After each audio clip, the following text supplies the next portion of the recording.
Hello dear students,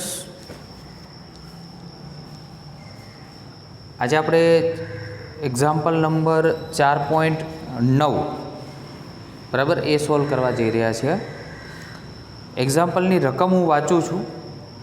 1 centimetre ત્રિજ્યા એટલે કે તમને આરની કિંમત જે છે એ 1 સેન્ટીમીટર આપેલી છે, જે તમે 0.01 મીટરના સ્વરૂપમાં લઈ શકાય.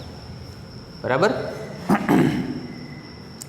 0.5 મીટર લંબાઈનો સોલેનોઇડ એટલે એની લંબાઈ તમને આપેલી છે 0.5 મીટર. સોલેનોઇડની વાત છે તો સોલેનોઇડના સૂત્રો તમને બધા યાદ હોવા જોઈએ. આટાની સંખ્યા તમને 500 આપેલી છે.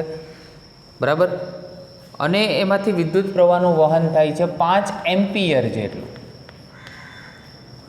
તો સોલેનોઇડની અંદર ચુંબકીય ક્ષેત્રનું મૂલ્ય કેટલું હશે? બરાબર. તો ચુંબકીય ક્ષેત્રનું મૂલ્ય સોલેનોઇડમાં શોધવા માટે તો સોલેનોઇડની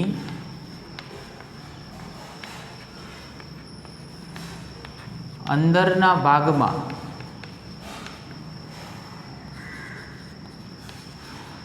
ચુંબકીય ક્ષેત્ર B બરાબર μ0 ni આના સ્વરૂપમાં થાય. બરાબર. μ0 capital N divide by L into આઈના સ્વરૂપમાં થાય. જ્યાં N બરાબર કેપિટલ N બાય L શું હતું? તો નીચે N એટલે એકમ લંબાઈ દીઠ આટાની સંખ્યા. એકમ લંબાઈ દીઠ આટાઓની સંખ્યા, જેને સ્મોલ n વડે આપણે દર્શાવતા હતા. તો B ઇઝ ઇક્વલ ટુ આપણે બધાની 1/1 કિંમત મૂકીએ તો μ0ની કિંમત તમે જાણો છો, 4 પાઈ ઇન્ટુ 10⁻⁷ જેટલી એની વેલ્યુ થાય. તો મૂકીએ 4 પાઈ ઇન્ટુ 10⁻⁷. n એટલે નંબર ઓફ ટન્સ જે 500 આપેલા છે. n એટલે સોલેનોઇડની લંબાઈ 0.5 અને વિદ્યુત પ્રવાહનું મૂલ્ય જે છે તમને અહીંયા આપેલું છે, એમાં વિદ્યુત પ્રવાહ છે 5. આ બધાની બેટા તમે કિંમત મૂકશો તો બેની કિંમત ટેસ્લાના સ્વરૂપમાં મળશે, જે તમારે જાતે કરવાનું છે. બરાબર. ચલો 4.10 તરફ આગળ વધીએ. એક્ઝામ્પલ 4.10. બરાબર. પરંતુ 4.9 જે છે એક્ઝામ્પલ સોલેનોઇડનું, એવો જ એક્ઝામ્પલ તમને સ્વાધ્યાયનો 4.8 આપેલો છે. અહીંયા હું લખું છું જાતે ગણો, ટ્રાય યોર સેલ્ફ. બરાબર. સ્વાધ્યાયનો સેમ 4.8 એક્ઝામ્પલ આના જેવો છે. બરાબર. એ પણ તમારે એક જાતે કરવાનો છે, એટલે ખાસ ધ્યાન રાખજો. બરાબર. એક એક્ઝામ્પલ બેટા આવડશે, એના ઉપરથી તમારે આ બધા એક્ઝામ્પલો આવડી જશે. 4.10ની આપણે ડિસ્કસ કરીએ. કોઈ સ્થળે પૃથ્વીના ચુંબકીય ક્ષેત્રનો સમક્ષિતિજ ઘટક એટલે B હોરિઝોન્ટલ 3×10⁻⁵ ટેસ્લા આપેલું છે. આ ક્ષેત્રની દિશા ભૌગોલિક દક્ષિણથી ભૌગોલિક ઉત્તર તરફ છે. એની દિશા ભૌગોલિક દક્ષિણથી ભૌગોલિક ઉત્તર તરફ છે, એટલે ઉપરની સાઈડ છે. બરાબર. એક લાંબો સીધો વાહક 1 એમ્પિયર જેટલો સ્થાયી વિદ્યુત પ્રવાહ ધરાવે છે. એટલે વિદ્યુત પ્રવાહનું જે મૂલ્ય છે, એક લાંબો સીધો તાર છે, એમાંથી 1 એમ્પિયર જેટલું વિદ્યુત પ્રવાહનું વહન થાય છે. તેને સમક્ષિતિજ ટેબલ પર મૂકવામાં આવે છે. જો આ સમક્ષિતિજ ટેબલ પર મૂક્યો છે આ તારને. હવે વિદ્યુત પ્રવાહની દિશા એમાંથી પૂર્વથી પશ્ચિમ તરફ અને દક્ષિણથી ઉત્તર તરફ હોય ત્યારે તેની એકમ લંબાઈ દીઠ તેના પર લાગતું બળ શોધો. બરાબર. પહેલું કીધું છે તમને પૂર્વથી પશ્ચિમ તરફ, એટલે આ પૂર્વ બાજુ, આ પશ્ચિમ બાજુ, આ ભૌગોલિક જિયોગ્રાફિકલ સાઉથ એટલે ભૌગોલિક દક્ષિણ, અને જિયોગ્રાફિકલ નોર્થ એટલે ભૌગોલિક ઉત્તર, બરાબર। હવે તમને ખબર છે, જો વિદ્યુત પ્રવાહનું વહન તારમાંથી પહેલા કેસમાં તારમાંથી વિદ્યુત પ્રવાહનું વહન પૂર્વથી પશ્ચિમ તરફ થાય તો જો અહીંયા ચુંબકીય ક્ષેત્ર આ દિશામાં છે અને વિદ્યુત પ્રવાહ દિશામાં છે, તો આ છે દક્ષિણથી ઉત્તર તરફની દિશા, એટલે ઉપરની તરફની દિશા, અને પેલું છે પૂર્વથી પશ્ચિમ તરફની। બંને એકબીજાની સાથે ખૂણો કેટલો બનાવે? 90નો ખૂણો બનાવે। એટલે પહેલામાં થીટા = તમને 90 મળશે આ કેસમાં। પણ આપણે બળ શોધવું છે, તો બળ માટેનું સૂત્ર યાદ કરો, F = IL × B। કોઈ વાહક તારમાંથી I જેટલો વિદ્યુત પ્રવાહ પસાર થતો હોય તો એના પર લાગતું બળ IL × B ના સ્વરૂપમાં બેટા થાય, બરાબર। હવે બિલ ફાળવું, આપણે એ ટાઈપનું સૂત્ર તમને યાદ રખાવેલું છે। શું યાદ રખાવેલું છે? બિલ ફાળવું। હવે તમને ખબર છે I અને B એની વચ્ચેની દિશા છે 90 એંગલ છે, તો આને હું મૂલ્યના સ્વરૂપમાં લઉં તો ILB × sin θ થાય, કે જ્યાં θ = 90 છે અને આપણે બળ એકમ લંબાઈ દીઠ બળ શોધવું છે, બરાબર। માટે L ક્યાં આવતો રહેશે? નીચે, IB અને sin θ। ચલો, I ની કિંમત આપણી જોડે કેટલી છે? 1। B ની કિંમત બેટા કેટલી છે? તો 3 × 10⁻⁵ sin, અહીંયા કેટલા આપેલા છે? 90, બરાબર।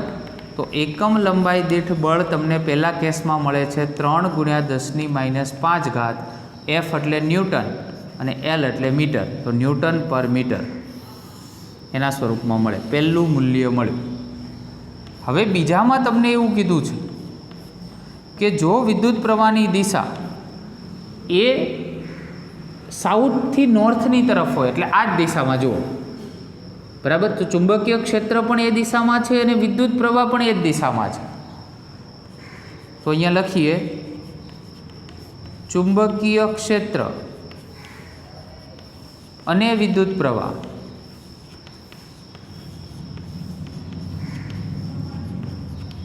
એક જ દિશામાં હોવાથી બંને સમાંતર થાય ત્યારે ખૂણો તમને કેટલો મળે? 0 જેટલો। હવે ડાયરેક્ટ લઈએ છે F/L, બરાબર, IB અને sin θ, જ્યાં θ તો 0 છે એટલે sin 0 0 થાય, માટે F/L નું મૂલ્ય તમને એ દરમિયાન કેટલું મળશે? 0 Nm/m જેટલું મૂલ્ય મળે। ક્લિયર? તો આવા બે કેસની અંદર તમારે ચુંબકીય ક્ષેત્ર છે, એકમ લંબાઈ દીઠ બળ છે એનું મૂલ્ય આપણે શોધવાનું। ચલો આગળ વધીએ 4.11 તરફ।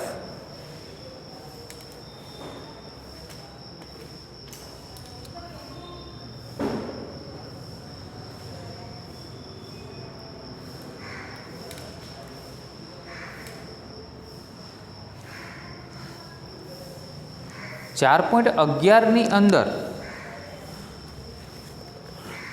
પાસે વીંટાળેલા 100 આટાવાળું, એટલે પહેલાં તો આટાની સંખ્યા બેટા આપેલી છે, તો n બરાબર કેટલા કહી દઈશું આપણે? 100, બરાબર। અને 10 સેન્ટીમીટર ત્રિજ્યા, તો ત્રિજ્યા આપેલી છે 10 સેન્ટીમીટર, એટલે 0.1 મીટર જેટલી એની ત્રિજ્યા કહી શકાય। વર્તુળાકાર ગૂંચળામાંથી 3.2 એમ્પિયર એટલે 3.2 એમ્પિયર જેટલો વિદ્યુત પ્રવાહનું વહન થાય છે। તો આ ગૂંચળાના કેન્દ્ર પર ચુંબકીય ક્ષેત્રનું મૂલ્ય કેટલું હશે? નંબર A, ગૂંચળાના કેન્દ્ર પર ચુંબકીય ક્ષેત્ર, આ સૂત્ર આપણી જોડે આવી ગયેલું છે, B = μ0 Ni/2R જેટલું મળે। બરાબર. તો μ0 એટલે 4π ગુણ્યા 10⁻⁷ નંબર ઓફ ટન્સ તમને 100 આપેલા છે, વિદ્યુત પ્રવાહનું મૂલ્ય પણ આપેલું છે, અને 2 ગુણ્યા 0.1 કરશો તો ચુંબકીય ક્ષેત્રનું મૂલ્ય તમને ટેસ્લાના સ્વરૂપમાં મળશે. તો આ ગણતરી તમારે કરવાની છે. નંબર બીની અંદર બેટા શું કીધેલું છે? તો ગૂંચળાની ચુંબકીય મોમેન્ટ કેટલી હશે? ગૂંચળાને શિરોલંબ સમતલમાં એવી રીતે રાખેલું છે કે જેથી તે તેના વ્યાસ પર એક રેખસ્થ એવી સમક્ષિતિજ અક્ષ પર મુક્ત રીતે ભ્રમણ કરી શકે. બરાબર. અને 2 ટેસ્લા જેટલું નિયમિત સમક્ષિતિજ ચુંબકીય ક્ષેત્ર એવી રીતે પ્રવર્તેલું છે કે જેથી શરૂઆતમાં ગૂંચળાની અક્ષની દિશા એક રેખસ્થ હોય અને ચુંબકીય ક્ષેત્રની અસર હેઠળ ગૂંચળું 90ના કોણે જેટલું પરિભ્રમણ કરતું હોય. બરાબર. તો બીની અંદર આખી જ વસ્તુ આપેલી છે કે ગૂંચળું કઈ રીતે પરિભ્રમણ કરે છે. એટલા માટે ચુંબકીય ચાક માત્રા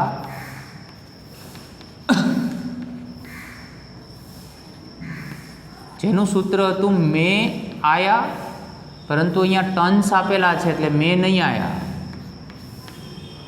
બરાબર. ટન્સ કેટલા છે આપણી જોડે? 100. બરાબર. વિદ્યુત પ્રવાહ કેટલો છે? 3.2. ક્ષેત્રફળ નથી આપેલું. બરાબર. પરંતુ વર્તુળાકાર ગૂંચળું હોય. બરાબર. એટલા માટે ગૂંચળું હંમેશા વર્તુળાકાર હોય. બરાબર. એટલે πr² જેટલું ક્ષેત્રફળ 100, 3.2 અને 3.14 અને આરની કિંમત 0.1 એનો હોલ સ્ક્વેર. આની કિંમત તમે મૂકો તો આનું એમ્પિયર અને આનું મીટર સ્ક્વેર, એટલે ચુંબકીય ચાક માત્રાનું મૂલ્ય તમને મળી જાય. ક્લિયર? તો આ થયું બી નંબર. સી નંબરમાં ગૂંચળાની પ્રારંભિક અને અંતિમ સ્થિતિના તેના પર લાગતા ટોર્કના મૂલ્યો શોધો. હવે પ્રારંભિક અને અંતિમ સ્થિતિ એ લોકોએ પહેલેથી જ તમને કહી દીધેલી છે બીમાં, કે ગૂંચળું જ્યારે પ્રારંભિક સ્થિતિમાં હોય, આ ગૂંચળું છે,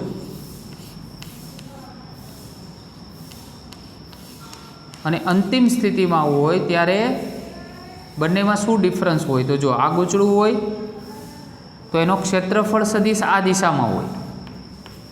આમ 3Dમાં વિચારો, આ રીતે ગૂંચળું હોય તો એનો ક્ષેત્રફળ સદિશ હંમેશા એની સામેની દિશામાં હોય, અને શરૂઆતમાં ચુંબકીય ક્ષેત્ર પણ એ જ દિશામાં હોય. કારણ કે શરૂઆતમાં ભાગમાં શું કીધું છે? પ્રારંભિક સ્થિતિમાં આપણે કીધેલું છે, પ્રારંભિક સ્થિતિમાં તમને બી નંબરમાં જ કીધેલું છે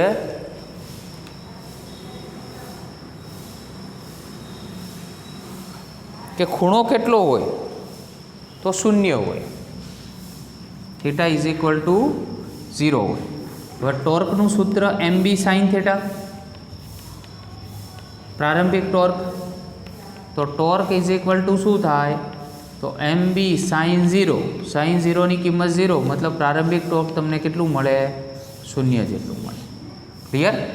હવે અંતિમ સ્થિતિમાં શું થાય? તો કે ભાઈ એમાં 90નો ખૂણો બને, એટલે કે ચુંબકીય ક્ષેત્ર આને લંબરૂપે થાય ક્ષેત્રફળ સદિશને. તો એ કેસની આપણે ડિસ્કસ કરીએ લાસ્ટ પોર્શનમાં.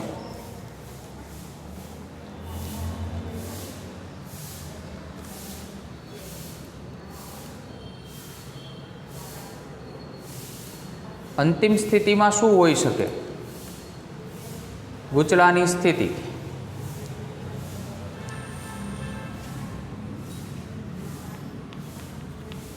તો અંતિમ સ્થિતિમાં થીટા કેટલા હોય? 90 ડિગ્રી. ગૂંચળાની સ્થિતિનું વર્ણન આકૃતિના સ્વરૂપમાં અહીંયા કરું છું.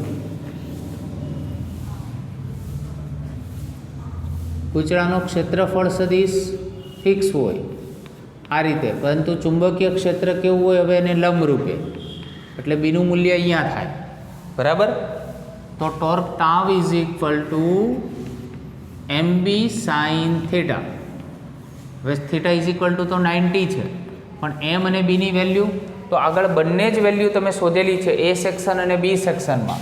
તો અહીંયા એ સેક્શનમાં બી સેક્શનમાં, પછી એ સેક્શન, અને સાઇન તો 90, સાઇન 90 1 થાય, જેથી કરીને ટોર્કની મૂલ્ય તમને ન્યૂટન ઇન્ટુ મીટરના સ્વરૂપમાં મળી જશે. ઓકે, ચલો વાત કરીએ આપણે ડી સેક્શનની હવે. બરાબર, ડી સેક્શન બહુ મોસ્ટ આઈએમપી છે, જી નીટ માટે પણ એનો ઉપયોગ થઈ શકે એ ટાઈપનો સેક્શન છે. બરાબર, એટલે ખાસ ધ્યાન રાખજો.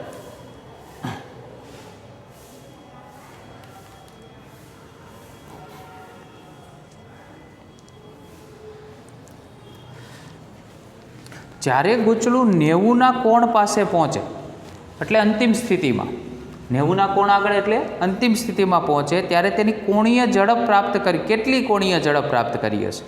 ગૂંચળાની જડત્વની ચાકમાત્રા 0.1 કિલોગ્રામ મીટર સ્ક્વેર આપેલી છે. બરાબર,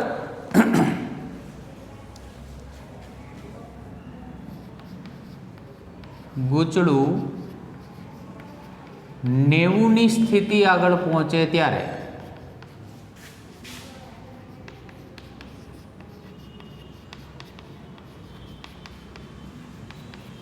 કોણીય ઝડપ આપણે શોધવાની છે. હવે જ્યારે ગૂંચળું 0થી લઈ અને 90ના ખૂણા સુધી પહોંચ્યું હશે એટલે એને કંઈક કાર્ય થયું હશે, સ્થાનાંતર થયું હશે. બરાબર, કારણ કે પહેલાં 0ની સ્થિતિ ઉપર હતું એટલે સ્થાનાંતર 0 હતું. ધીમે ધીમે જે ખૂણો બને છે એ કોણીય સ્થાનાંતર આપણે કહીએ. થીટા એટલે કોણીય સ્થાનાંતર.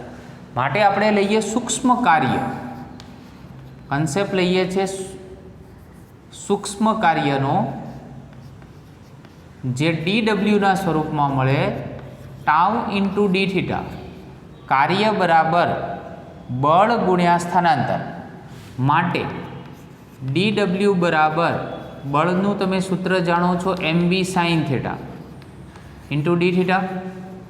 હવે આવા તો સૂક્ષ્મ કાર્ય છે, મારે કુલ કાર્ય શોધવું છે તો તમે જાણો છો કે W ઇઝ ઇક્વલ ટુ સંકલનમાં શું થાય, તો પ્રારંભિક સ્થિતિ 0 અને અંતિમ સ્થિતિ π/2. બરાબર, dWની કિંમત મૂકીએ mb sine theta into D theta. તો W ઇઝ ઇક્વલ ટુ આમાંથી mb ને કાઢો કોમન, એ અચળ સંખ્યા છે, તો 0થી π/2 સાઇન થીટા અને એની સાથે ડી થીટા.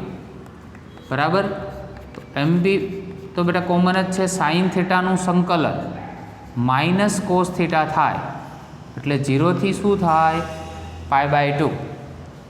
બરાબર, માટે W બરાબર mb, પહેલાં મૂકો π/2, માઇનસ માઇનસ શું થાય પ્લસ અને કોસ 0. હવે કોસ π/2 એટલે 0 થાય અને કોસ 0 એટલે 1 થાય. એટલે Wની કિંમત તમને કોના સ્વરૂપમાં મળી? ફક્ત mb ના સ્વરૂપમાં. હવે W છે ત્યાં આપણે કાર્ય ઉર્જા પ્રમેય લગાવી શકીએ. કાર્ય ઉર્જા પ્રમેય ધોરણ 11 સાયન્સમાં આપણે અભ્યાસ કર્યો. આ ડેલ્ટા કે ઇઝ ઇક્વલ ટુ શું થાય? mb. હવે ડેલ્ટા કે એટલે ગતિ ઉર્જાનો ફેરફાર, પરંતુ અહીંયા આપણે જે ડિસ્કસ કરીએ છીએ ગતિ ઉર્જા કેવી છે? કોણીય ગતિ ઉર્જા છે. બરાબર ને? કેવી છે? વર્તુળાકાર કોણીય ગતિ ઉર્જા છે. એટલે સૂત્ર એનું ચેપ્ટર 7 11 સાયન્સ. બરાબર, I⍵², I1 ω², એટલે અંતિમ ગતિ ઉર્જા માઇનસ પ્રારંભિક, અંતિમ એટલે 2 અને પ્રારંભિક એટલે 1 ઇઝ ઇક્વલ ટુ શું છે? mb. હવે પ્રારંભમાં તો ગૂંચળું આ રીતે સ્થિર હતું ત્યારે કોઈ ગતિ ઉર્જા હોય નહીં, એટલે ω1ની કિંમત કેવી થાય? 0. ω1 તો 0 થયું અને I2 છે એની જગ્યાએ હું I લઉં છું અને ω2 છે એની જગ્યાએ હું ω ધારી લઉં છું.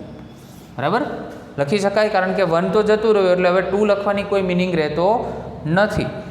માટે 1/2 I⍵² is equal two mb. આપણે ઓમેગાની કિંમત જોઈએ છે તો ω² is equal to 2mb divide by શું થઈ જાય? I. Omega is equal to √2mb divide by I. √ આ બધી જ કિંમતો તમને આપેલી છે. એમની કિંમત કેટલી છે તો આપણે મેળવેલી છે. બરાબર, એ કિંમત મૂકતા આવડી જાય. હવે ખાસ ધ્યાન રાખજો, અહીંયા ચુંબકીય ક્ષેત્ર તમે એ સેક્શનમાં મેળવેલું છે એ નથી લેવાનું. તમને બી સેક્શનની અંદર રકમ વાંચશો એટલે 2 ટેસ્લા જેટલું ચુંબકીય ક્ષેત્ર આપેલું છે. કારણ કે ત્યારની સ્થિતિ એવું કીધું છે કે ભાઈ પ્રારંભિક સ્થિતિમાંથી અંતિમ સ્થિતિમાં ગૂંચળું જાય ત્યારે 2 ટેસ્લા જેટલું ચુંબકીય ક્ષેત્ર એના ઉપર લાગુ પાડે છે. એટલે અહીંયા ચુંબકીય ક્ષેત્રનું મૂલ્ય 2 ટેસ્લા લેવાનું છે, જે તમને આપેલું છે બી સેક્શનમાં. ખાસ ધ્યાન રાખજો, બી સેક્શનની અંદર આપેલું છે. અને આઈની કિંમત તમને આપેલી છે, જડત્વની ચાક માત્રા છે, બરાબર, એની કિંમત હું તમને કહું, એ સૌથી ડી સેક્શનમાં તમને 0.1 આપેલી છે, જડત્વની ચાક માત્રા 0.1. આ બધાની ગણતરી કરશો એટલે આનું રેડિયન પ્રતિ સેકન્ડની અંદર મૂલ્ય તમને મળશે. ઓમેગાનું મૂલ્ય કેમાં મળશે? રેડિયન પર સેકન્ડમાં. ક્લિયર? ફરી એકવાર ડિસ્કશન કરીએ છીએ, ઇમ્પોર્ટન્ટ છે એટલા માટે. સૌ પ્રથમ તમારે સૂક્ષ્મ કાર્ય એટલે કે DW શોધવાનું છે. તો કાર્ય બરાબર બળ ગુણ્યા સ્થાનાંતર. અહીંયા હું સૂત્ર લખી દઉં છું, કાર્ય બરાબર બળ ગુણ્યા સ્થાનાંતર. ચલો, આપણી જોડે બળ, કોણીય બળ કેટલું છે? ટોર્ક ટાઉ જેટલું, અને સ્થાનાંતર કેટલું છે? ટી થીટા જેટલું, બરાબર. હવે DW is equal two torque tau આપેલું છે, તો torque tau is equal two MB sine theta into D theta, બરાબર. તો કુલ કાર્ય મારે શોધવું હોય તો જેટલા આવા સૂક્ષ્મ કાર્ય છે એ બધાનું તમારે શું કરવું પડે? કુલ કાર્ય એટલે પ્રારંભિક સ્થિતિથી લઈ અને અંતિમ સ્થિતિ સુધી જવું પડે. એટલે 0 થી π/2 સાથે આપણે ઇન્ટિગ્રેશન કર્યું, MBને બેટા કોમન કાઢ્યા, સાઇન થીટાનું સંકલન માઇનસ કોસ થીટા થાય. પહેલાં અપર લિમિટ મૂકી, માઇનસ લોઅર લિમિટ મૂકી, પણ આ માઇનસ અને સૂત્રનું માઇનસ, માઇનસ માઇનસ પ્લસ થઈ જશે. કોસ π/2ની કિંમત 0 થઈ અને કોસ 0ની કિંમત 1 થાય, બરાબર. વેલ્યુ અહીંયા મૂકીએ તો આ MB અને કાર્ય ઉર્જા પ્રમેય આપણે મૂકીએ તો Wની જગ્યાએ ડેલ્ટા K. પરંતુ અહીંયા આપણે વાત કરીએ છીએ ગૂંચળું પરિભ્રમણ કરે છે, આ રીતે કોણીય પરિભ્રમણ થાય છે. કારણ કે થીટાના સ્વરૂપમાં હોય એટલે હંમેશા કોણીય પરિભ્રમણ હોય. તો અંતિમ માઇનસ પ્રારંભિક, પરંતુ પ્રારંભિક તો 0 છે, ત્યારે તો ગૂંચળું ફર્યું જ નથી, બરાબર. એટલે ત્યારે કોણીય વેગ હોય નહીં. એટલે ω1ની કિંમત આપણે 0 મૂકી અને ω2 છે એની જગ્યાએ ઓમેગા મૂક્યા, જેથી કરીને તમને ઓમેગાની કિંમત √2MB / I. આ જે સૂત્ર છે ડાયરેક્ટ ZEE નીટમાં પૂછાઈ શકે કે તમને જો ચુંબકીય ચાક માત્રા અને ચુંબકીય ક્ષેત્ર અને વિદ્યુત પ્રવાહ 3 વસ્તુઓ આપે ને ડાયરેક્ટ એમ કે ભાઈ કોણીય વેગ શોધો, તો ઓમેગાની કિંમત મૂકી શકાય, બરાબર. એની ઉપરથી આવર્તકાળ શોધવાનું કે તો ઓમેગાની જગ્યાએ 2π/T મૂકી શકાય. એની ઉપરથી આવૃત્તિ શોધવાનું કે તો એમાંથી 2π ન્યૂ કરીને પણ આવૃત્તિ મેળવી શકાય. ક્લિયર? તો આ બધા કન્સેપ્ટ તમારે ધ્યાનમાં રાખવાના થાય, જેથી કરીને તમે આનું સોલ્વ કરીશું. Okay, thank you very much.